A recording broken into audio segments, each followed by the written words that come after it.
Jaya Radha Gopinath Radha Gopinath Shri Radhe.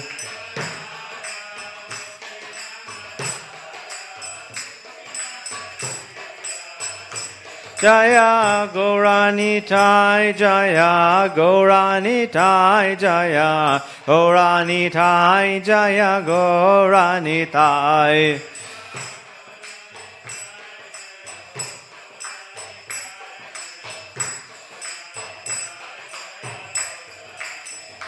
Jaya Jagannatha Jaya Jagannatha Jaya Baladeva Jaya Subhadra.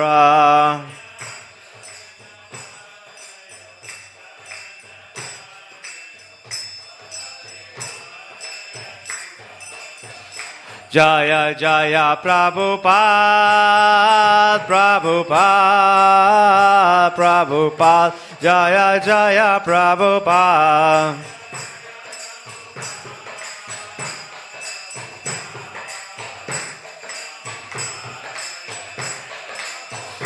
Jaya Jaya Gurudev Gurudev Gurudev Jaya Jaya Gurudev.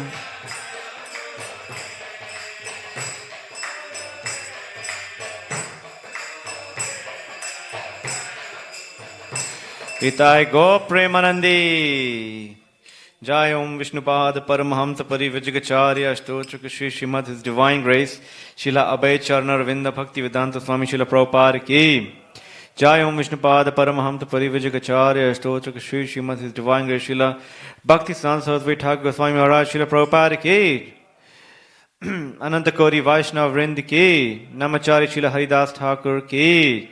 प्रेम से कहो श्री कृष्ण चैतन्य प्रभु नित्यानंद श्री द्वैत गदाधर शिवासादि गौर भक्त वृंद की.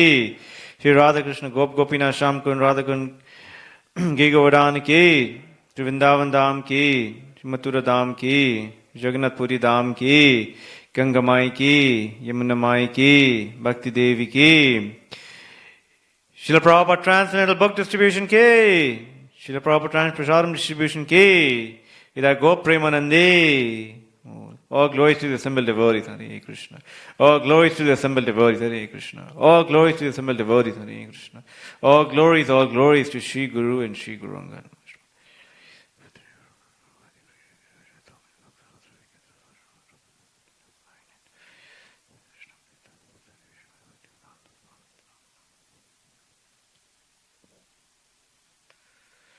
Hare Krishna. Thank you everyone for this morning's Bhagavatam class. We are reading from Canto 3, Chapter 13, titled The Appearance of Lord Varaha, and verse number 36. Om Namo Bhagavate Vasudevaya. Om Namo Bhagavate Vasudevaya. Om Namo Bhagavate Vasudevaya.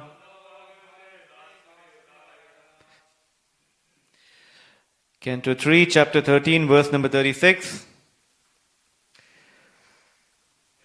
Shraktunda Ashit Sruva Ishanashayor Ido Dare Chamasa Karnarandare Prashitram Ashigrasha Nigrahastute Yacharvanam Te Bhagavan Agnihotaram Shaktunda Ashitruva Ishanashayor Ido Dare Chamasa Karnarandare Prashitaram Ashigrasha Nigrahastute Yacharvanam Te Bhagavan Agnihotaram Shraktunda Asitruva Ishanashayor Ido Dare Chamasa Karnarandare Prashitaram Ashigrasha Nigrahastute Yacharvanam te Bhagavan Agnihotaram.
Word for word translation. Shrak, the plate for sacrifice. Tunde, on the tongue. Asit, there is. Shruvaha, another plate for sacrifice. Isha, O Lord. Nasayo, of the nostrils. Ida, the plate for eating. Udare, in the belly. Chamasha, another plate for sacrifices. Karnarandare, in the holes of the ears.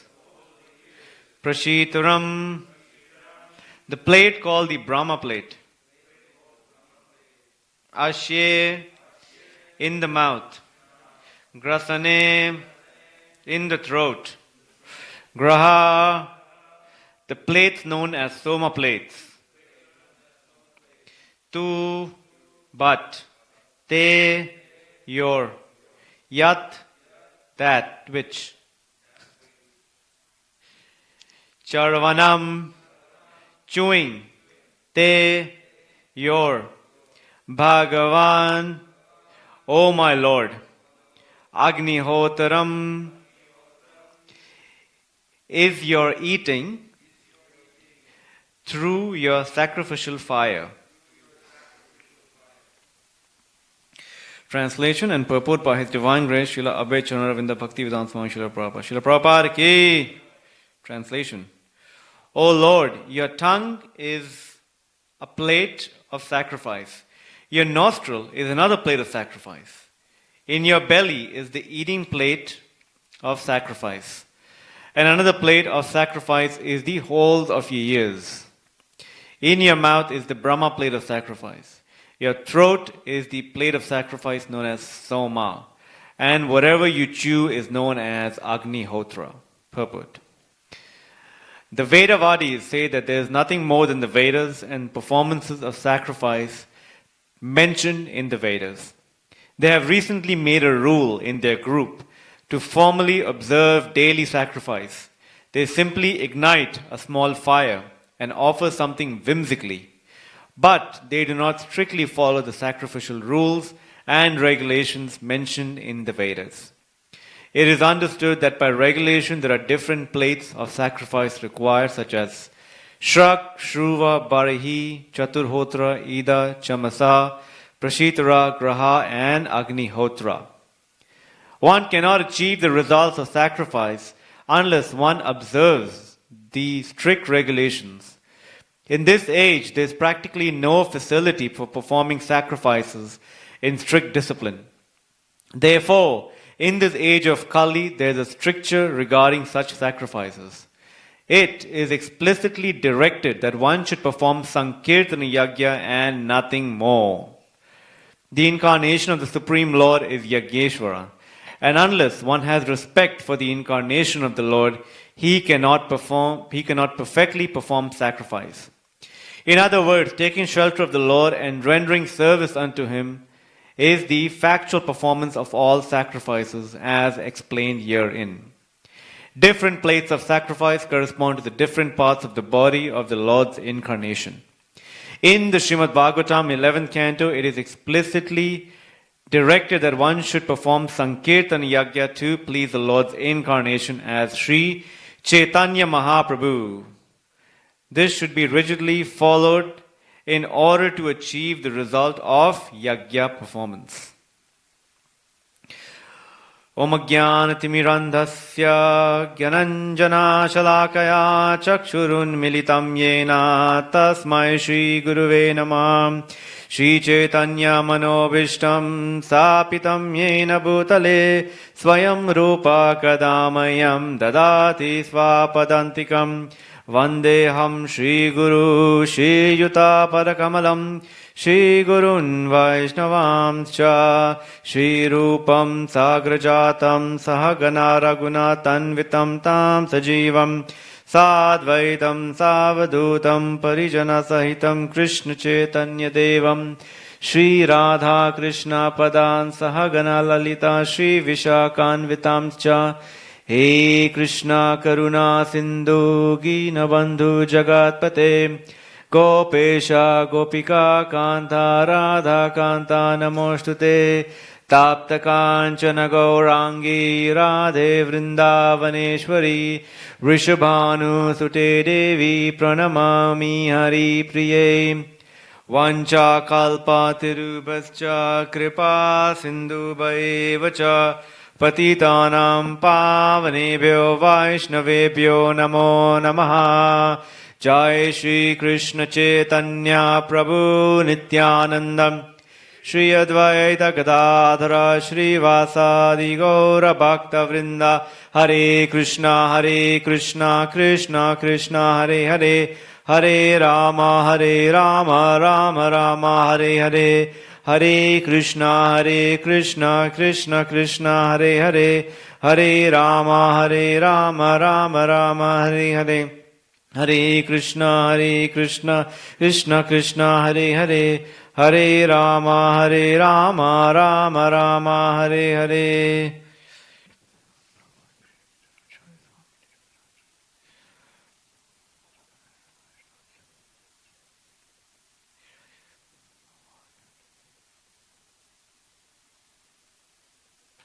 Hare Krishna.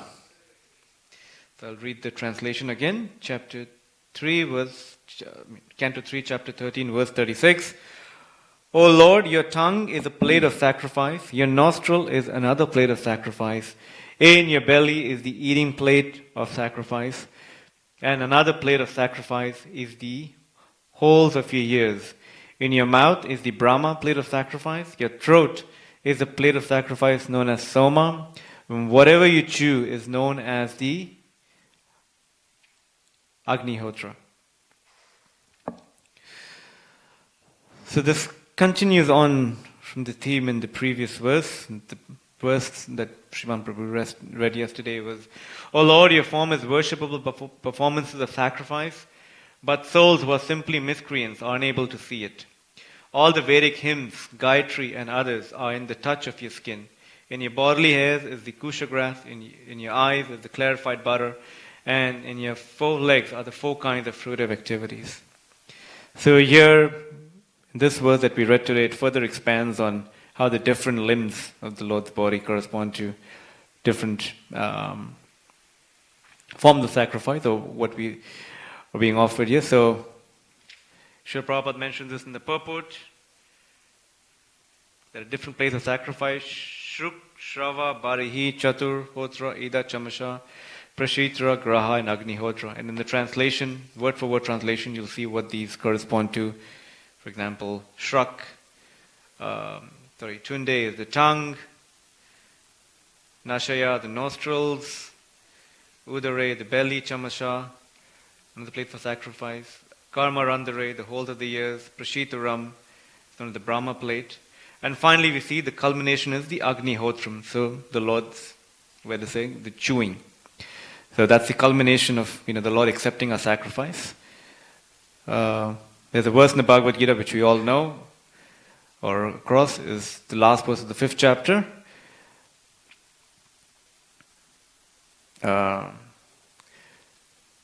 Bhoktaram yagyatapasam sarva loka maheshwaram suridam sarvabhutani jantam shantam richati. So the Lord is the enjoyer of all sacrifices. And in this purport we see towards the end too how Srila Prabhupada points to the verse in the 11th canto, thereby saying the sacrifice for this age, and he makes a reference to Sri Chaitanya Mahaprabhu. And the verse is Krishna Varanam Tusha Krishnam Sangopagasa Pasadam Yagye Sanketana Pra Yajantihi Sumedasaha. In the age of Kali, intelligent persons perform congregational chanting to worship the incarnation of Godhead, who constantly sings the names of Krishna. Although his complexion is not blackish, he is Krishna himself. He is accompanied by his associates, servants, weapons, and confidential companions. So, Sumedasaha, those that are intelligent worship Lord Chaitanya. So if anyone tells us you're not intelligent, it's the end of the purport. The people that are intelligent worship Lord Chaitanya in this age.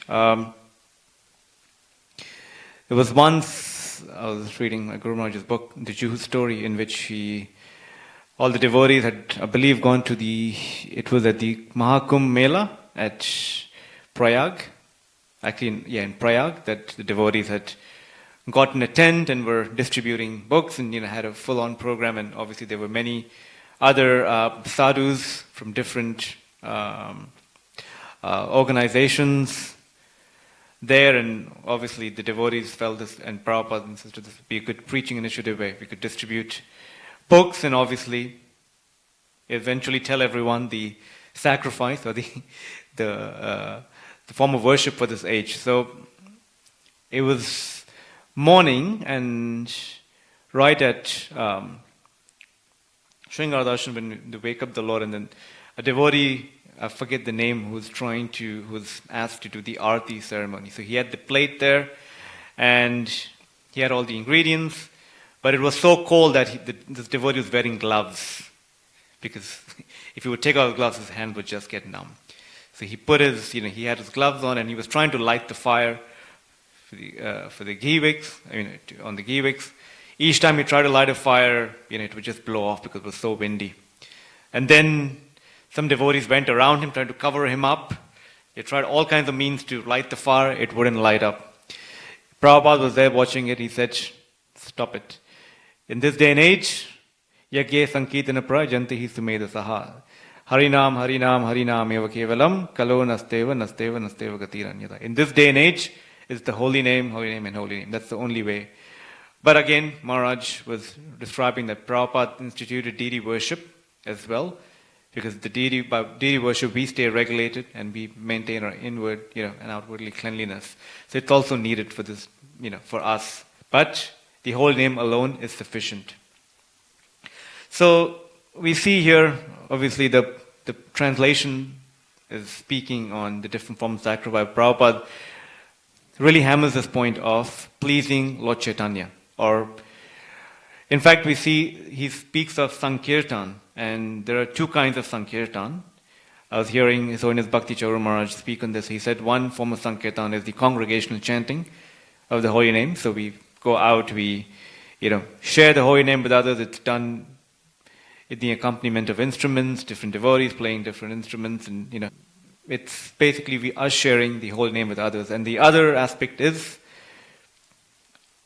us trying to engage everything in the glorification of the Lord. So all our talents, all our resources, everything that we have individually and collectively is used for the glorification of the Lord. And this was, I would say, the pioneer of it was Bhaktivinoda Saraswati Thakur.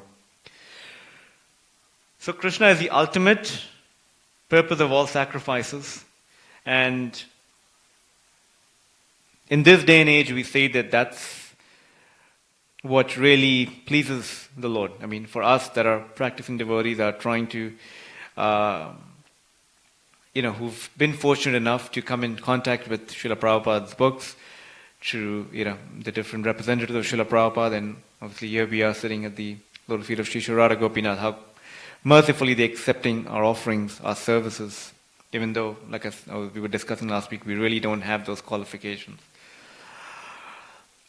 So this, as we're reading this verse, it's actually not a mere coincidence, but obviously divine arrangement that this week we just celebrated the appearance day of Sri Advaita Acharya, and we are coming upon the appearance of Lord Nityananda next week, and obviously this will carry on until next month, where we have we celebrate the appearance day of Sri Chaitanya Mahaprabhu.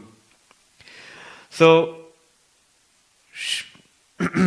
just to shed a bit of light, or to speak on the glories of Advaita Acharya, that the associate of the Lord that appeared yesterday, Advaita Acharya is none other than Mahavishnu himself. But when he comes, he appeared in Navadvip, and when he appeared, obviously he's one of the associates of the Lord, and as we see in Krishna's pastimes, prior to Krishna coming, there are other personalities who take birth, and then Krishna appears. So similarly, Advaita Acharya was much older in age to Sri Chaitanya Mahaprabhu. In fact, he was 52 years old when Lord Chaitanya took birth, which was even older than Jagannath Mishra, the father of Lord Chaitanya. So, as we see, there are different. Sri Advaita Acharya was so pained to see the condition of everyone in this Kali Yuga. In fact, it is said that Navadvip at that time was a center of devotion, but at that time it got degraded to such that it just became a center of dry learning. All kind of speculative theories started, coming out of there, and he was quite pained to see the condition of, everyone in the fallen souls. So, as we see here in this purport that we just read, how there are different forms of sacrifice. What is the sacrifice that Advaita Acharya performed? He knew that by just simply offering tulsi leaves to the Lord is pleased. So he had his Shaligram Shila, he offered Ganga Jal and tulsi leaves to his Shaligram Shila, and he prayed with such intensity that by his desire, by hearing the intensity of his cries, Lord Chaitanya appeared in this world. And so in one sense, we are here today 500 years later, we can say it's actually the Lord reciprocating with the desire of Advaita Acharya. It's due to his desire that all of us get delivered. So even though, again, we should keep in mind Advaita Acharya is none other than Mahavishnu himself, but he's in the mood of a humble Vaishnava. He feels unqualified to do so, so he prays to Lord Chaitanya to please, Lord Krishna to please come, and then grace to please rescue or deliver us fallen conditioned souls. So, a lot of times when we hear such statements in the Bhagavatam and in the Chaitanya Charitamrita on the potency of the holy name, there are times when I wouldn't say we doubt, but when we really start to think to ourselves, is this really, is it really as potent? Yes, we understand, we see examples in front of us, but then do we really, how do I place my faith onto it? And so for that, there are certain contemporary examples that also happen in front of our eyes. In fact, I was listening, my Guru Maharaj was once saying that he was preaching in Pakistan, and it happened to be that the devotees in the Chaitanya Charitamrita, there's a reference to a temple of Surya Dev, which is actually one of the former palaces of Hiranyakashipu in what's known as modern day Multan, one of the cities in Pakistan. So that structure is still present there. So anyway, I mean, devotees were very enthusiastic, to take a pilgrimage to this site. So Maharaj, complied, and he said, let's go.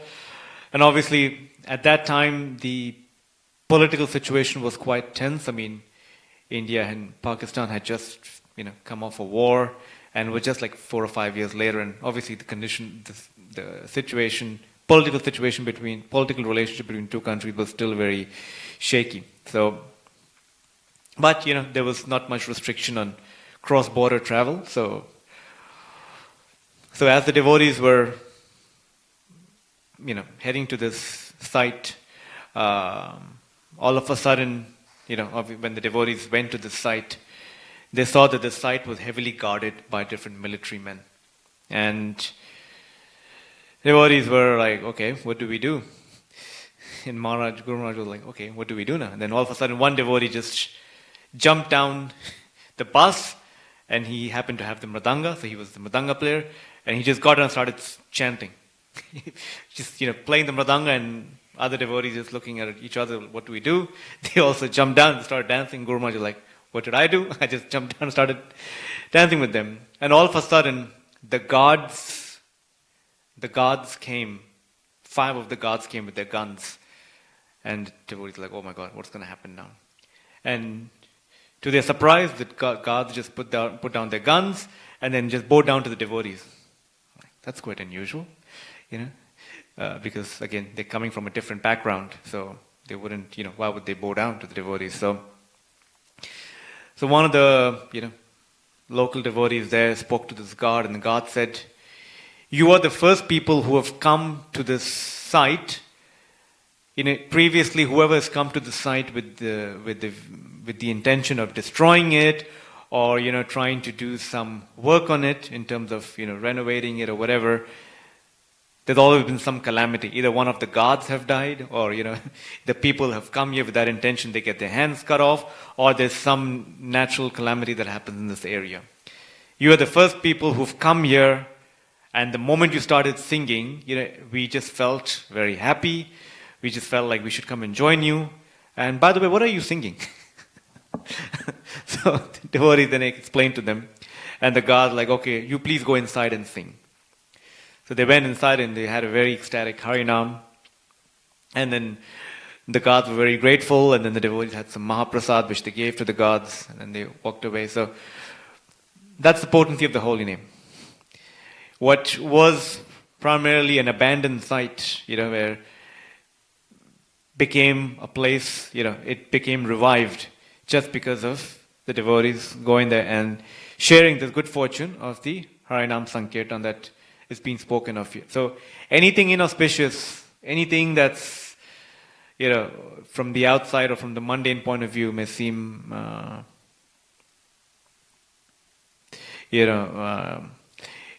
any place or any person that whoever comes in touch with his holy name, either now or later at some point in time, will experience some transformation. And that's what Maharaj was trying to make a point. So even we see here. So Advaita Acharya, because today is also the appearance day, the disappearance of Bhishma, so just wanted to speak about that too, but just wanted to say a few words about Advaita Acharya and the holy name. And actually it's described that the holy name, the Hare Krishna Maha Mantra, contains all spiritual truths. The realized souls who've taken up or who fully dedicate themselves to the process of chanting, they basically can see all of the pastimes of Radha and Krishna, or the pastimes of the spiritual world, happening whilst they're chanting. In fact, Srila Jiva Goswami has written a poem that elucidates, all the pastimes that are happening just by chanting one round of the Maha Mantra. So even though these, the Maha Mantra is made up of just 3 words, Hare, Krishna and Rama, and they're arranged in 16 words, Srila Bhakti Vinod Thakur has actually put them in 8, pairs of, 8. So, 8 times, so, each Hare Krishna, if you just break it down, it comes to 8 pairs. And he's equated them to the Shikshashtaka, which is, the prayer sung by Lord, the prayer spoken by, the verse spoken by Lord Chaitanya. So, in reality, the entire spiritual world is contained in these 2 words, 2 syllables, Krishna. And obviously, if you read the Krishna book, we'll see that how it may seem inconceivable to us depending on where we are at, what our position is and how, surrendered, how dedicated, and how, the Lord's mercy descends upon us. But we see that, in the Krishna book, there's a pastime of Mother Krishna eating dirt and Mother Yashoda looking into his mouth. And then she sees that, when she looks a bit deeper, she sees that she's seeing everything in there, all moving, non-moving beings, all the planetary systems, the modes of nature, and then she also sees herself, and then she's totally bewildered. So everything's there in the holy name. And this is given to us through the medium, and we are fortunate to receive it because of the ardent desire of Advaita Acharya. So on days like these, especially the appearance day of certain personalities, is a day to really ask them for their mercy, to ask them for what, how can we serve them better, and how can we, ultimately please their Lord Sri Chaitanya Mahaprabhu, Brother Sri Radha Gopinath.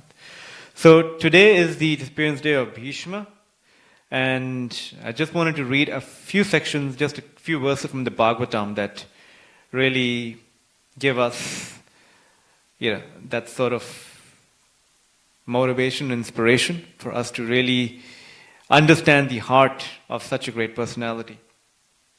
So, it's the first canto, and I'll just read through some verses. There are just a few points in this purport that I'll just share, and then some points that we can discuss for the rest of the time that we have. So, Canto 1, Chapter 9, I'll just read the verses. Verse number 14. Actually, I'll read 13, where Bhishma is sort of lamenting what's happened to the Pandavas. So I'll just start off from there, and then I'll read through a few verses. As far as my daughter-in-law Kunti is concerned, this is 13, upon the great General Pandu's death, she became a widow with many children, and therefore she suffered greatly. And when you were grown up, she suffered a great deal also because of your actions. And this is again one of my favorite verses. He says in text 14, in my opinion, this is all due to inevitable time, under whose control everyone in every planet is carried, just as the clouds are carried by the wind.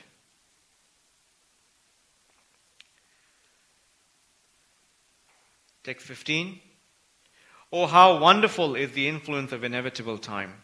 It is irreversible. Otherwise, how can there be reversals in the presence of King Yudhishthir, the son of demigod controlling religion, Bhima, the great fighter with the club, the great bowman Arjuna with his mighty weapon Gandiva, and above all, the direct well-wisher of the Pandavas. And the purport Srila Prabhupada writes, as far as the material or spiritual resources were required, there was no scarcity in the case of the Pandavas.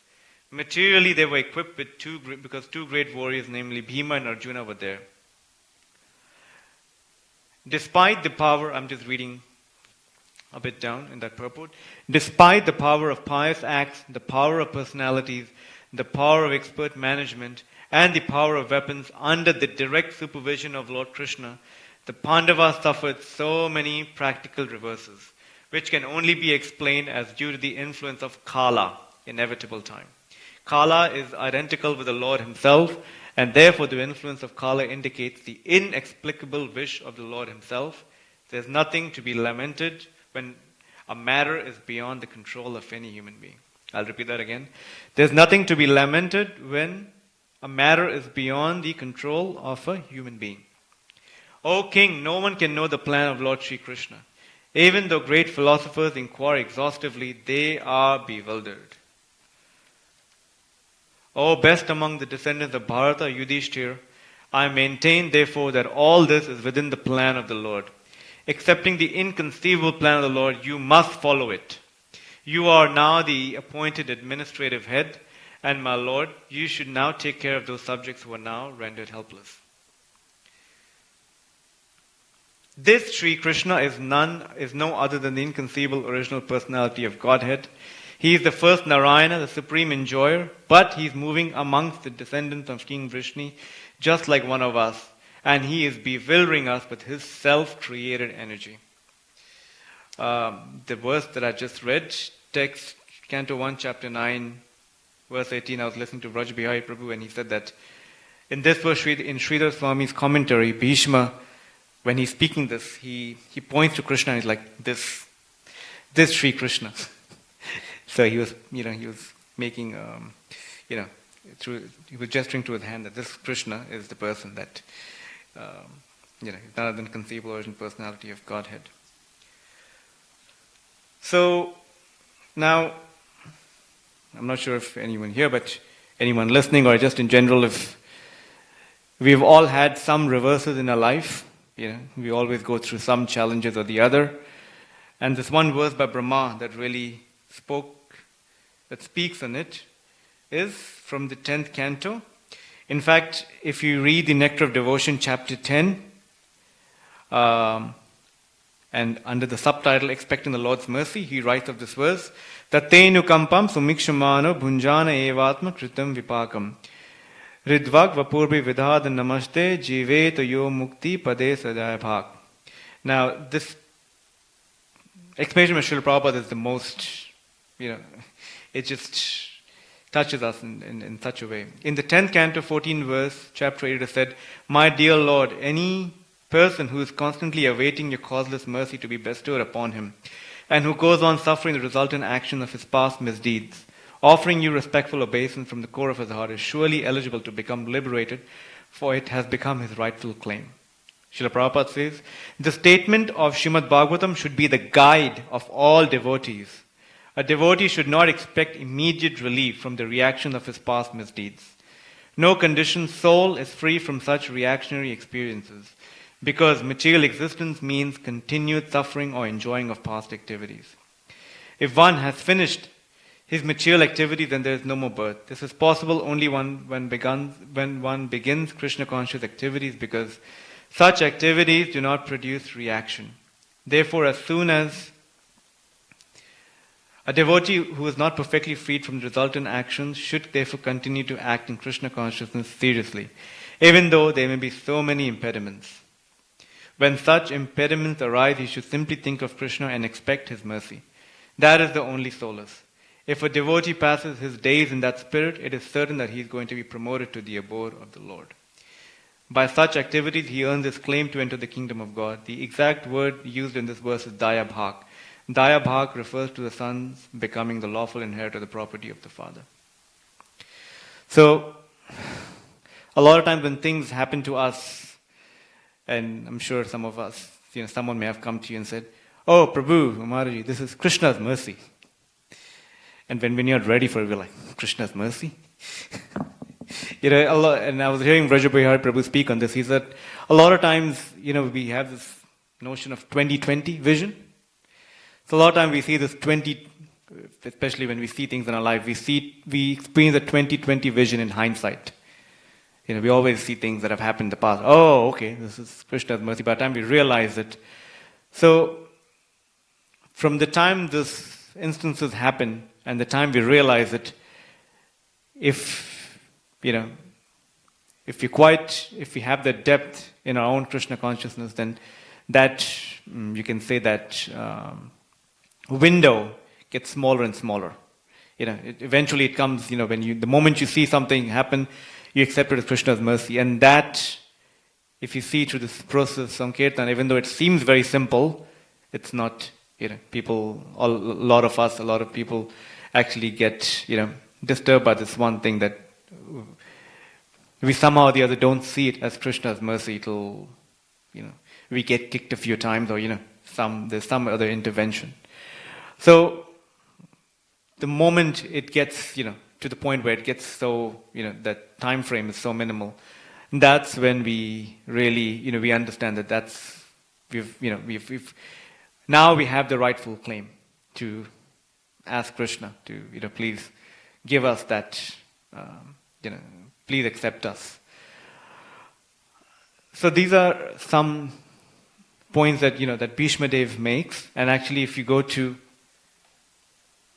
one last thing that Bhishma, so after, Yudhishthira is lamenting on what's happened, and he feels himself to be the person responsible for, for such a huge, devastation that's happened. And Bhishma there is sitting there, consoling and advising Yudhishthira on different subject matters. Even though Krishna is personally present there, he wants Bhishma to actually be imparting that knowledge and that experience to Yudhishthira. In fact, if you read the same chapter, verse number 26, he gives certain instructions, even though externally it seems like varnashram dharma, but they're actually quite, it speaks on, yep.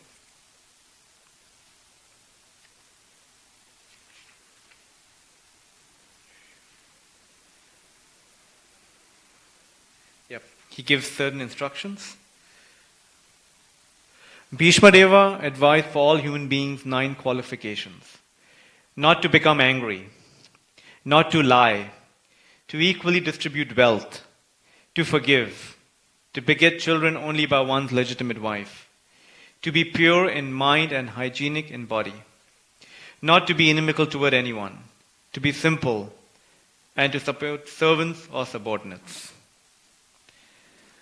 So this is from Bhishma Dev advising us on what, how should we, through our practice of Krishna consciousness, how we should really imbibe these qualities, and how, this will actually propel our devotional kripa to make further advancement.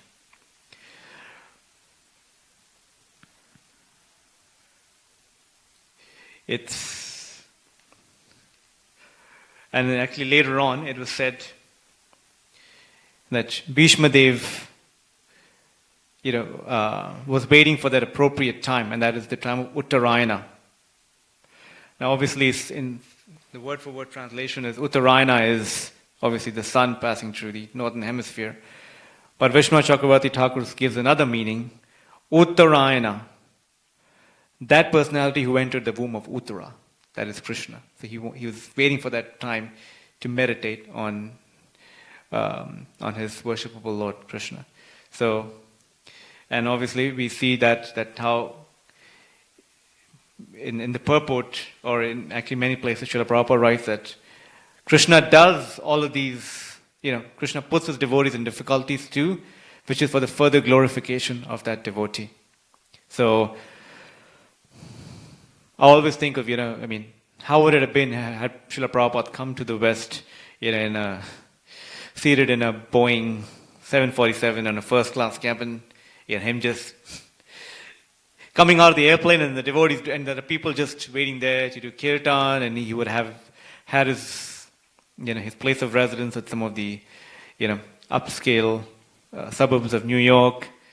How different would it have been to what Srila Prabhupada has, been through. In fact, I think last year during Prabhupada Vyas Puja, Bhava Prabhu was mentioning how, and he made an interesting point that Srila Prabhupada was in a ship for 30-something days.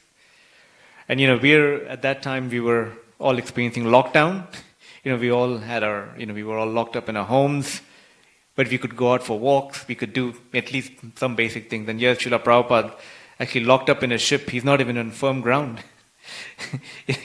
There's so many inconveniences. And, but that's Prabhupada for us. And that's why that's why he's glorified. And again, this is a transcendental power that's experienced between the Lord and his devotee. So anytime a devotee goes through hardship, if you just tell him, this transcendental power, something very special happening between you and the Lord. And I'm not sure how that, whoever, at least for me, how would I react to it. But again, these are not to be imitated, but these are to be understood. If at any time, I had once heard Hanuman Prashaka Maharaj make this, someone asked him in a class that how do we understand that something that's happening to us is Krishna's mercy? How do we understand this is Krishna's plan? And Maharaj was saying, he was referring to the same chapter of Bhishma Dev's pastime, even though no one can really know the plan of the Lord.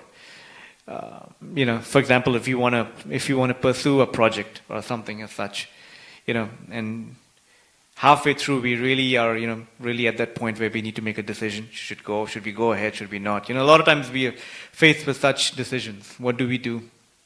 And Maharaj made a very, he said obviously, there's always these three axioms, Guru, Sadhu and Shastra. And he said when it comes to sadhus, what's really worked for him is to reach out to 5 brahmanas or 5 devotees who we are convinced that they, that their guidance would be, or their instructions would be sort of unmotivated. There wouldn't be any ill motive, but they'll be actually sound instructions which you can place your faith in. So you always go to these 5 devotees or 5 personalities, whomever you have that faith, and then ask them. And then obviously see if that's aligned with the Shastra and Guru. Guru obviously can also refer to Shiksha Guru.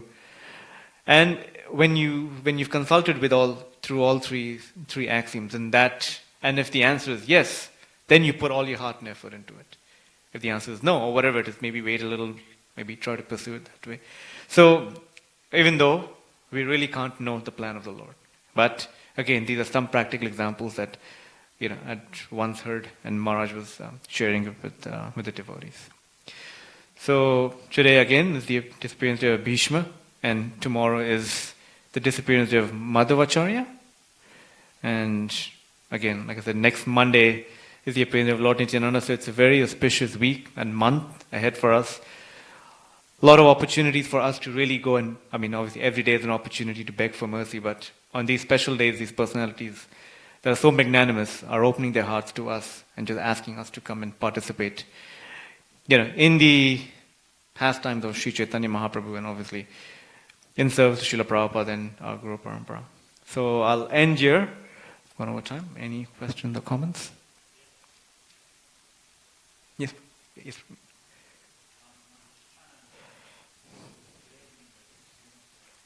Yeah.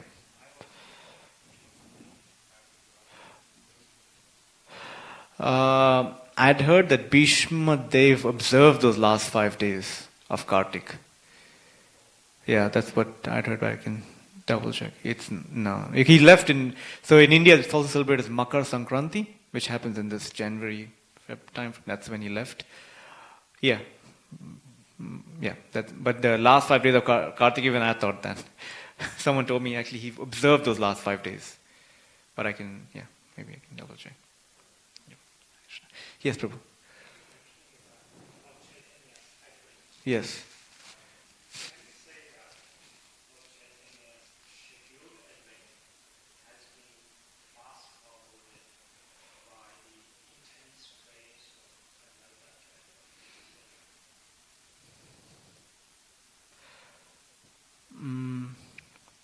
Well, in the Mahabharata, there have been predictions that were made even before the appearance of Advaita Acharya. If you forget the section, but it's actually it's mentioned that I forget the verse, but it is described that the Lord will, in Kali Yuga, he's a covered incarnation. So those predictions were made. Obviously, now, like I said, this is to glorify. The Lord wants to glorify His devotee, so He's giving the credit to Advaita Acharya. So I'm not sure if it was fast forward again. I don't want to speculate as such, but it's just, for me, as I see it, it's a way of glorifying, the Lord glorifying His devotee, Advaita Acharya, where, through His desire He came, He made him a medium. For example, once Srila Prabhupada was walking with some devotees, and it was a morning walk, I believe, and I think it was in India. So the devotees were telling Srila Prabhupada that, Prabhupada, what's the use of us really over-endeavoring? In the Shastra, anyway, it's mentioned only 10%, I don't know, there's some number there or whatever it is. it'll only be 10% of the world that becomes Krishna consciousness. And Srila Prabhupada didn't really pay attention. Again, Prabhupada, but again, why are we, because at that time there was this whole struggle that was happening in Juhu and other places. I mean, obviously Srila Prabhupada had to deal with, other temples, other yatras that were, experiencing some difficulties. And Prabhupada was walking with a stick and he just stumped his cane on the ground. And he said, yes, but by your preaching, if it's 100%, then what's the difficulty? That means even though it's predicted, but by your preaching, I was once, we always say that if we take one step towards the Lord takes 10 steps towards us. Once someone mentioned to my Guru Maharaj that actually we hear that it is said if you take one step towards Krishna takes 10 steps towards you. Someone else had said that if you take one step, then Krishna takes 100 steps towards you. And Guru Maharaj is like, oh wow, Krishna has become more merciful now. I would want to hear next time that someone tells me it's 10,000 steps. So again, like I said, I could be speculating and saying yes, but it's something that I can't, we can't, at least for myself, I can't conceive of that if it's been fast forwarded or if it was the Lord's plan. But at the end, Advaita Acharya is Mahavishnu himself. He can deliver the whole creation, but he's asking, in his humble mood of servants, as attitude of a servant, he's asking the Lord to appear to deliver everyone. So, inconceivable. Thank you, Prabhu. Yes, Prabhu. Yes, Prabhu.